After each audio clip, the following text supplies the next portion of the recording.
Most people go through life waiting for the right moment to take charge, waiting for the perfect job, the ideal relationship, the clarity that suddenly makes everything make sense. But let me tell you something from the heart. That moment never comes unless you create it. One of the most powerful truths people learn far too late is this: you are responsible for your life, not your parents, not your boss, not your circumstance, you. And here's the kicker: that's not a burden, it's your greatest gift. I've worked with millions of people, from world-class athletes to business leaders to people who've hit rock bottom. And the common thread among those who transform their lives isn't talent or luck. It's that they made a decision to own their story. Jordan Peterson talks about this often, how when you take on responsibility voluntarily, you actually start to see meaning emerge in your life. And he's right. Meaning doesn't come from avoiding problems. It comes from facing them. From lifting the heaviest load you can carry and saying, this is mine to handle. When you stop blaming, stop waiting, and start owning every part of your life, the good, the bad, the broken, that's when you begin to access your true strength.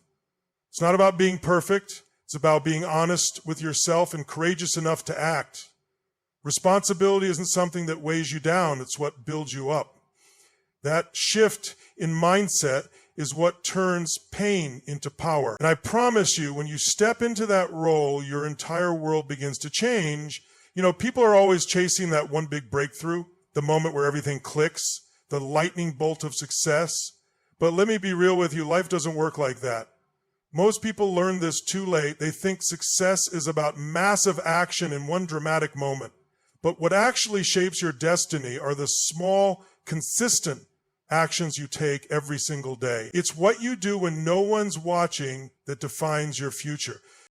Jordan Peterson talks about cleaning your room, not because your room is the answer to all of life's problems, but because it represents order.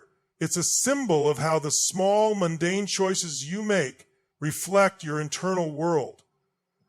I've seen this pattern again and again. People who transform their lives don't do it by flipping a switch. They do it by adjusting the dial a little at a time, day after day. You don't get fit from one insane workout. You don't build a business from one great idea. You don't create an extraordinary relationship from one romantic gesture. It's about those daily rituals, your morning routine, the food you put in your body, the way you speak to yourself when you're alone.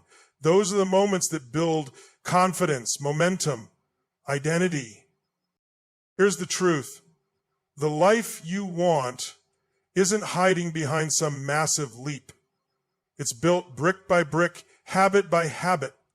The mistake most people make is waiting for motivation, but action creates motivation. Start where you are, use what you have, and do something every day. It may not look like much in the moment, but over time, those small decisions compound into a life that's unrecognizable from where you started. Let me tell you something most people don't want to hear. Pain is a part of life. There's no escaping it. I don't care who you are, how smart you are, how much money you have. Pain is coming for all of us. But here's the distinction most people miss until it's too late. Pain is inevitable, but suffering is a choice. And when you understand that, you take back your power. See, pain is life's way of getting your attention. It's a signal. It says something needs to change. But suffering is what happens when we resist that pain, when we run from it, when we let it define us instead of drive us. I've met people who've gone through absolute hell, abuse, loss, addiction, and they're thriving not because life was fair to them, but because they refused to let their pain go to waste. Jordan Peterson often says, if you have a why, you can bear almost any how. That's powerful. Meaning is what transforms pain into progress. When you attach your pain to a purpose, you say, this is going to make me stronger, wiser, deeper, you stop being a victim and start becoming the author of your story. I've coached people who thought they were broken, who thought their past disqualified them from the future.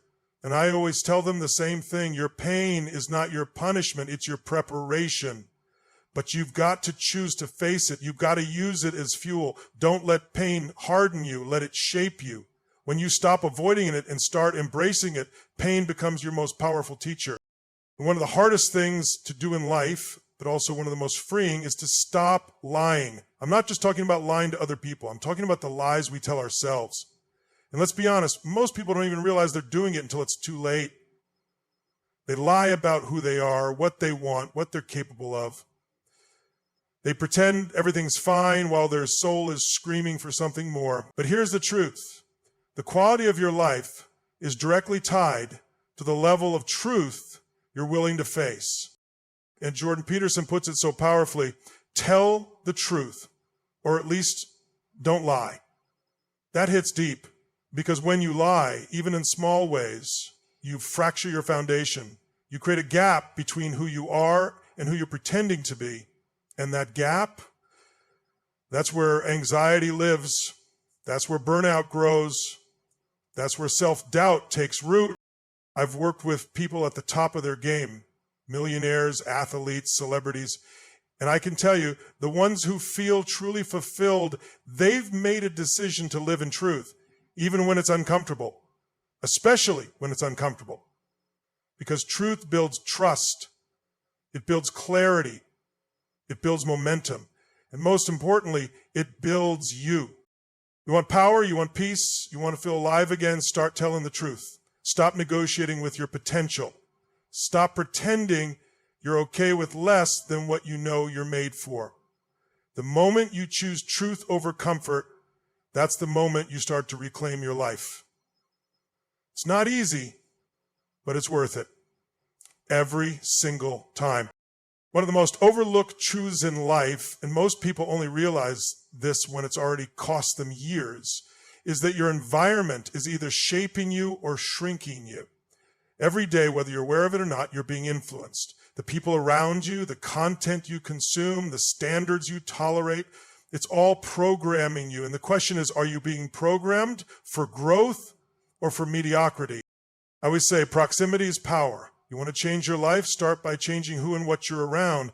If you're surrounded by people who complain, who settle, who don't challenge themselves, guess what? You will lower your standards to fit in. It's human nature. But if you surround yourself with people who demand more from life, people who think big, act bold, and hold themselves accountable, you'll rise even without realizing it. Jordan Peterson often warns against associating with those who want to drag you down, who resent your growth. That's real, because growth triggers people who refuse to grow. You've got to protect your space like your life depends on it, because it does. Your environment is not neutral. It's either pulling you forward or pushing you back.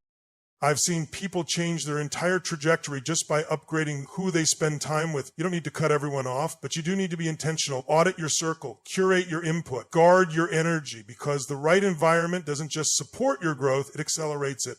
And the wrong one, it will suffocate your potential before you even realize it. You become what you tolerate. So raise the bar and everything around you will rise with it. Let me ask you something. How many times have you talked yourself out of a dream before you even gave it a real shot? How many times have you said, I'm not ready, I'm not good enough, what if I fail?